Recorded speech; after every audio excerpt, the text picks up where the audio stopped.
Rescatando una subtrama de la quinta temporada, Rick y Morty nos ha regalado un episodio que se ha alejado de nuestro dúo principal, siguiendo a un Rick que demuestra que sí que es posible cambiar, a un Morty que sí que tiene personalidad y sobre todo una postcréditos con un significado más profundo de lo que te crees. ¿Qué es un soy boy? ¿Y ese maíz de cristal es el que todos creemos? ¿Qué detalle esconde el tartamudeo de los Mortys clonados? ¿Cuántos son 3 parsecs? ¿Recuerdas qué función tenía el líquido verde de la pistola de portales? La octava temporada está siendo todo un viaje, así que siéntate, ponte cómodo y acompáñame en este viaje, pequeño Morty.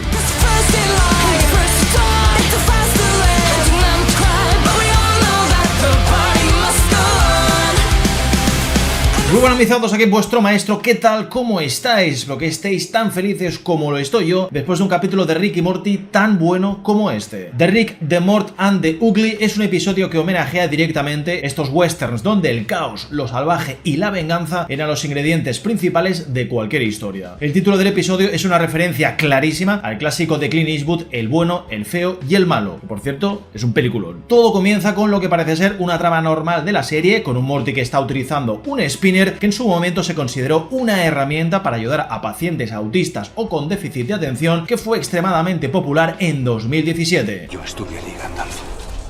Yo estuve allí hace 3000 años. Durante esta conversación vemos cómo viajan a través de los escombros de la vieja ciudadela que sabemos fue destruida al final de la temporada 5, en el episodio 10. Entre esos escombros vemos al bueno de Andy, o más bien lo que queda de su disfraz. Andy, para que no se acuerde, apareció por primera vez en el final de la quinta temporada, siendo la mascota de la ciudadela, diciendo que ese no sería el hogar de Rick y Morty sin la I que sabemos los une. Absurdamente gracioso. No sabemos exactamente para qué, pero Rick se dedica a recoger los escombros de la vieja ciudadela hasta que unos cuantos de estos escombros chocan contra el parabrisas y lo revientan, poniendo en peligro su vida. Esto obliga al dúo a aterrizar en un asteroide que está cerca de la zona donde estaba la ciudadela, que se ha convertido ahora mismo en el hogar de todos los Mortys que han vuelto a su lugar de origen. Si refrescamos la memoria, en el primer capítulo de la sexta temporada, que tenéis analizada en el canal, os la dejo por aquí arriba en una tarjetita la mar de hermosa y en la descripción, Rick reinició el líquido de los portales debido a que Evil Morty destruyó el status quo de la ciudadela y la curva finita central, una curva llena de universos que manipularon los Ricks para ser ellos los más inteligentes de esos universos y que todo discurriese como ellos querían. De paso, clonaron a Morty en masa para ser el compañero ideal de un ególatra sin parangón, hasta que llegó, claro está, el mejor Morty de todos, el Evil Morty. Bueno, o eso creemos que es el mejor. Tiene sentido que cuando Rick reinició el líquido verde, los clones de Morty hayan ido precisamente donde nacieron, que es la ciudadela original, pero no como ellos la recordaban, ya que como ahora no hay ciudadela, solo pueden sobrevivir en un asteroide como puedan. Es aquí donde nos cruzamos con el que para mí es y será siempre el Rick granjero, un Rick que tiene una plantación de lo que parece ser una versión alternativa, si no la misma, de los famosos cristales de la muerte que vimos por primera vez en el primer capítulo de la cuarta temporada. Dichos cristales te permitían ver cómo morirías en múltiples futuros que dependerían de la decisión que tomases en ese momento. Un capítulo que es buenísimo. Una vez arreglada la nave, nuestro Rick y nuestro Morty se alejan del asteroide para volver al final del episodio, ya que parece ser Morty ha perdido su spinner y no podía vivir sin él, demostrando en este punto lo caprichoso y materialista que es al no importarle absolutamente nada la vida de los Mortys que viven en ese asteroide ni lo que ha pasado con la granja, que ya sabemos está destruida. Arcade Morty ni siquiera les puede explicar lo que ha ocurrido, ya que nuestro Rick presupone todo lo que hemos vivido en este capítulo al ver 2 tumbas, 2 grandes personajes muertos, una subtrama que solamente le importa a quien la ha vivido y sufrido y un capítulo que es buenísimo.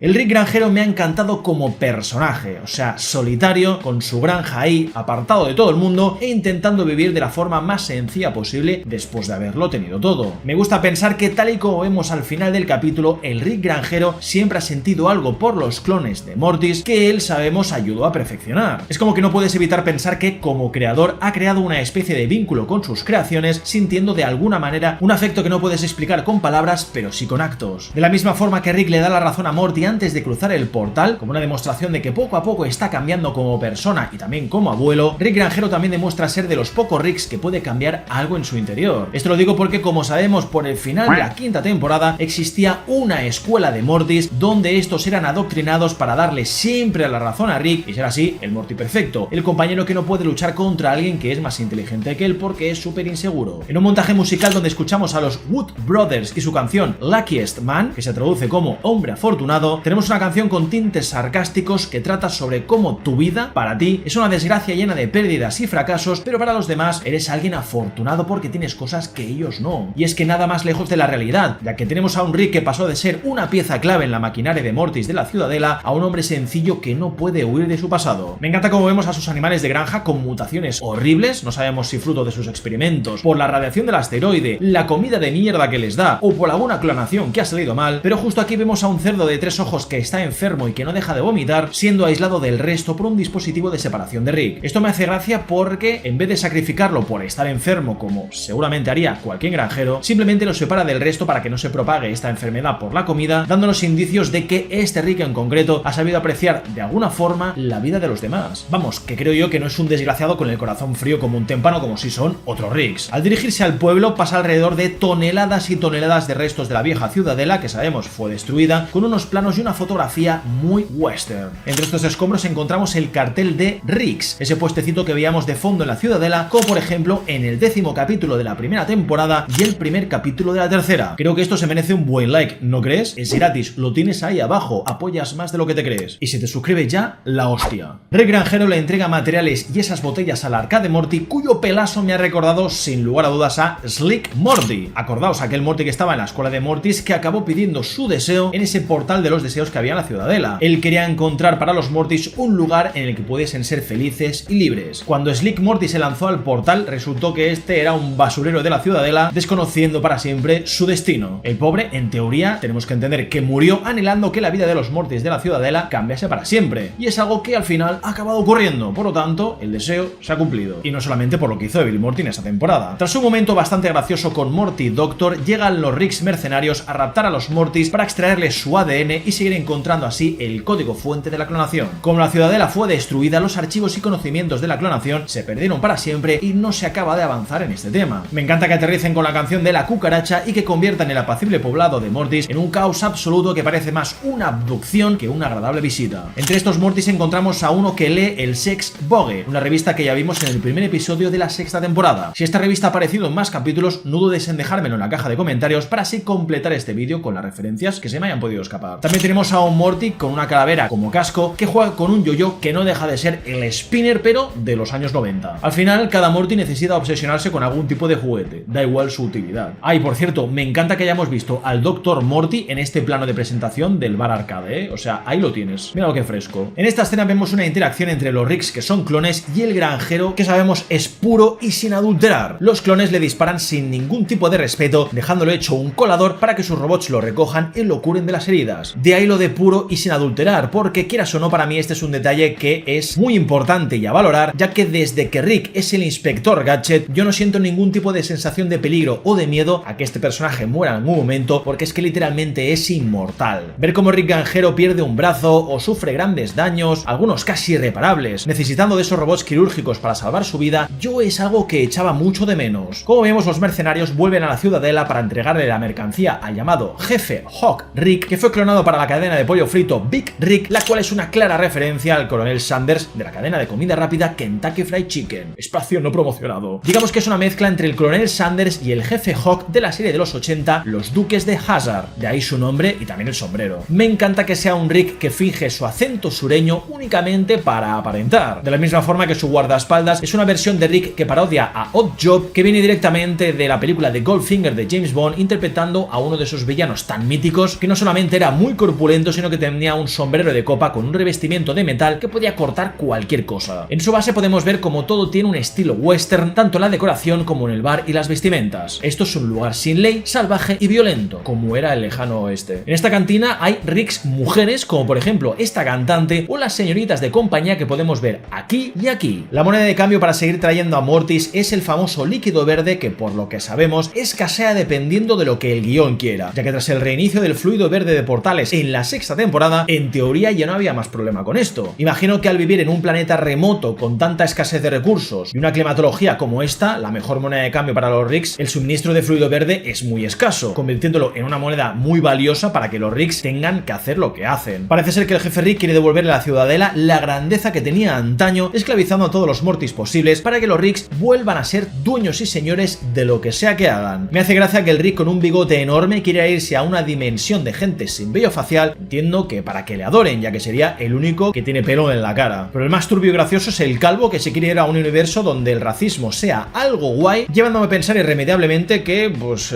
como las pintas que tiene son las que son, era lo más lógico. Es que hay cosas que mejor no decir, yo no me quiero meter en follones. Mientras volvemos con Rick Granjero en una secuencia que parece una mezcla entre John Wick y Sin Perdón de Clint Eastwood, el pobre hombre se encuentra con que le han robado, le han quemado y vejado su casa, dejándola completamente reventada, con los animales que estaban a su cargo calcinados. Esto nos lleva a descubrir que a este Rick le encanta Tori Amos, una cantante que lo petó fuertemente en los 90 y de la cual el resto de Ricks se ríen. Como vemos, está escrito con heces de los animales de la granja un mensaje que dice qué clase de adulto escucha a Tori Amos. Me gusta que se haya hecho énfasis en el grown man, que en inglés se traduce como hombre adulto, porque es que lo que vemos en el disco después, cuya portada es exactamente igual que la original, llaman a Rick Soy Boy. Soy Boy es un término despectivo para describir a hombres que carecen de características masculinas porque simplemente están más afeminados que el resto de hombres que consideran que la masculinidad que tienen no es suficiente. No se puede tener sentimientos ni que te guste música como esta. Esto es para que veas cómo estos mercenarios Ricks son un poco la representación de la manoesfera que tenemos actualmente, bastante tóxica. Durante la destrucción de la ciudadela, que ya aparece la estrella de la muerte de Star Wars de las veces que se la han cargado, escuchamos Little Earthquakes o Pequeños Terremotos, la canción de Tori Amos que precisamente es del álbum que tenía Rick Granjero en su casa. Al igual que John Wick, Rick Granjero ha perdido a su mascota y parte de su casa, como ocurre en la segunda parte de la saga. Aquí vemos cómo tiene un armamento oculto bajo tierra, dispuesto a recuperar la poca dignidad que le queda y de paso vengar a los suyos. A través de un trozo de cristal de una de las botellas de los mercenarios, Rick Granjero rastrea el origen hasta una cervecera que está situada en el planeta a 3 parsecs de distancia. Parsec es una unidad de distancia que se utiliza en astronomía y 3 parsecs equivalen a 92,58 billones de kilómetros. Esto nos demuestra que Rick Granjero te va a perseguir hasta los confines del universo si es necesario, igual que Liam Neeson. El planeta, como vemos, es un lugar terrible en el que vivir porque, si te fijas, la temperatura suele oscilar de los 40 grados centígrados de media a máximas de hasta 56 grados. Y sí, lo he convertido a grados porque soy así de majo. Que me aspen si no es un buen planeta para secarte como la mojama y ponerte morenito. En el camino de ida a este planeta, Rick Granjero se encuentra con Arcade Morty y el Doctor, que más adelante acaba muriendo, generándome sentimientos de tristeza y satisfacción. Por un lado porque el personaje me ha encantado, pero por otro porque se ha muerto de un disparo en el pecho. Por suerte lo ha hecho de la forma más positiva posible, ya que, según nos explica, leyó en un libro de medicina que morir desangrado es mejor que morir quemado, así que espera que la muerte más suave sea la primera que le caiga. Esto nos regala una escena demasiado triste y graciosa a partes iguales. Qué buen Morty, de verdad. Si te has dado cuenta, este doctor tartamudea como solía hacer Morty al principio de la serie, porque a diferencia de nuestro Morty, no ha pasado por tanto crecimiento personal que le ha llevado a estar más seguro de sí mismo, como por ejemplo le pasa a Arcade Morty. Esto es porque cada Morty es único, ¿vale? Eso lo tenemos clarísimo, pero me ha parecido un detalle que me ha puesto muy nostálgico, igual que la tumba del doctor, donde Arcade Morty ha escrito que el doctor Morty era un doctor de verdad. A partir de aquí tenemos una gran serie de escenas de acción, a cada cual peor, para demostrarnos que este Rick es capaz de sacrificarse a sí mismo para pagar de alguna forma los pecados del pasado. Cuando es atrapado por el jefe Hawk, vemos como hay un Rick con pezuñas de caballo en vez de manos para simplemente torturar a los Mortys en este proceso de extraerles sangre para realizar la clonación. Es una prueba más de cómo el jefe Hawk quiere reinstaurar las viejas costumbres que no miran por los Mortys, sino más bien por el sufrimiento a costa de la grandeza de los Sánchez. Creo que la revelación de que el Rick Granjero era uno de los especialistas en clonación ha sido genial por lo bien puesta que ha estado en el capítulo. Yo no me la esperaba y creo que ha dado sentido a muchos de estos detalles que hemos visto a lo largo del capítulo, dándole aún más peso al sacrificio que hace al final. También me ha gustado, aunque fuese de esperar, que saturase el ADN del nuevo clon de Morty que estaba haciendo, convirtiéndolo en una abominación que mezcla un poquito de Akira con Hulk. Estaba claro que si el Rick Granjero era el único que podía desbloquear la máquina de clonación, iba a traicionar a los Ricks por lo que le habían hecho a sus animales. Y creo que esto ha funcionado genial para volver esta historia secundaria en una historia de venganza que a mí en lo personal me ha encantado. El pobre Morty Hulk ha nacido únicamente para ser acribillado por los Ricks, siendo este un destino triste,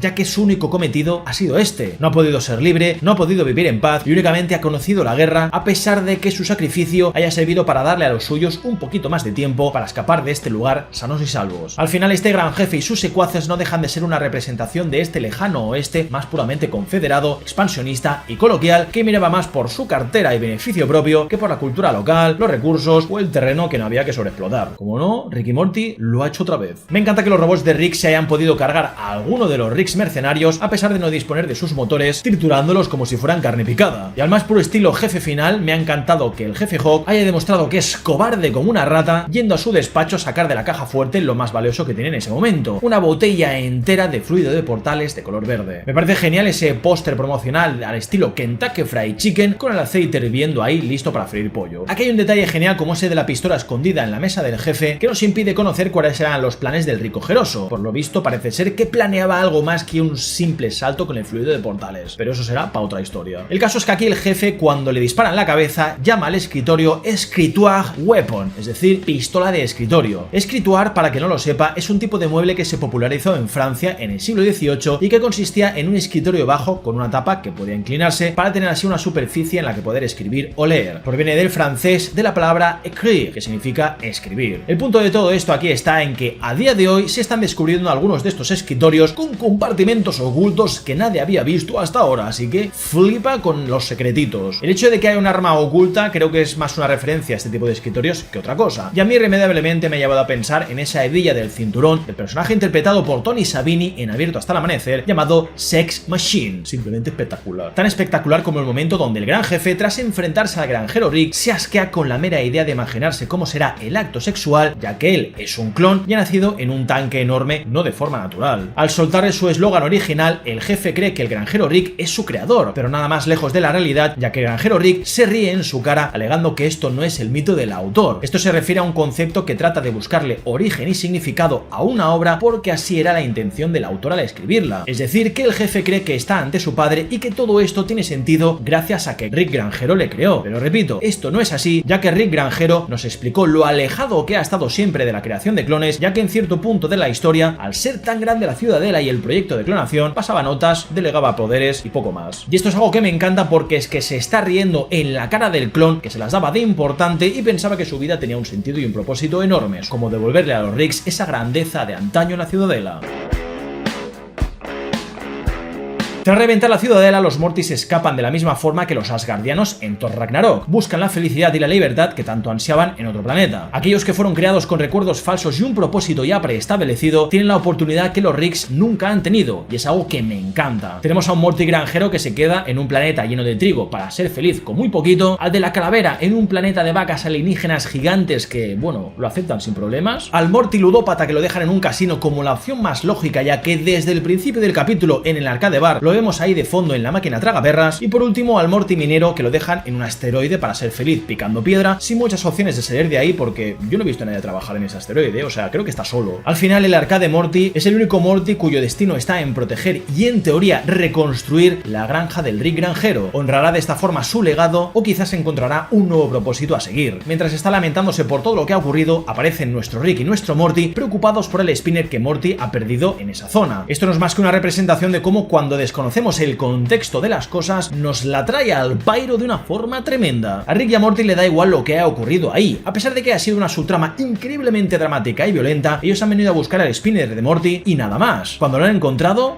hasta luego, Lucas, nada más importa. Ni siquiera le han dado tiempo a Arcade Morty para poder explicarles qué es lo que ha pasado, y Morty y Rick se van llenos de prejuicios con una imagen de lo que ha ocurrido que no es real. Así que para mí, sin dudas, este ha sido un gran episodio de Rick y Morty, dejando un mensaje redondísimo sobre lo dura y fuerte que golpea la vida. Si no me atañe, no me preocupa. Y esto me lleva a hablar de la escena postcritos del capítulo, donde tras la destrucción de la ciudadela aparecen dos daditos luchadores que habíamos visto con los mercenarios de Rick. Son dos dados cuyo destino y función es la de pelearse. Y uno pensará que en este escenario, con el sol en el horizonte y todo destruido, el hecho de que un dado ayude al otro a salir de los escombros podría haber sido un mensaje precioso sobre cómo ayudar al prójimo es lo mejor antes de pelearse como han hecho anteriormente. Pero como siempre, la serie da un brusco para decirte que no, que esto no va de ser felices, sino de seguir a lo nuestro sin aprender absolutamente nada, porque es que al final los dos dados seguirán peleándose sin ningún tipo de razón porque nadie los ha lanzado, nadie ha pedido un 6 o un número en concreto, no le deben a nadie obediencia y aún así continúan continúan peleándose porque es que ese es su propósito, para eso han sido creados. La Ciudadela ya no existe más y la vida simplemente continúa. Yo con este capítulo me lo he pasado genial, ya que creo que traer la trama de la Ciudadela otra vez ha sido todo un acierto. Los chistes y los diálogos me han parecido buenísimos y creo que ha sido un capítulo muy entretenido, con varios momentos musicales sin diálogos y dos protagonistas como Rick Granjero y Arcade Morty que me han recordado los viejos tiempos de la serie. Son dos personajes que por desgracia no volveremos a ver más, a no ser que aparezcan porque sí. No sabemos si Granjero Rick ha sobrevivido al derrumbamiento o no, y si este Morty acabará saliendo del planeta. Lo que me queda claro es que esta temporada está empezando, para mí al menos, súper bien, con 3 capítulos muy sólidos y con el siguiente que nos traerá a Jerry otra vez a la serie. Ya era hora. Déjate un buen like si te ha gustado el vídeo, suscríbete para seguirme con Rick y Morty y muchas otras series, películas y animes que estoy analizando. Gracias a mis patrons y miembros de YouTube por su apoyo y nos vemos en el siguiente. ¡Chao!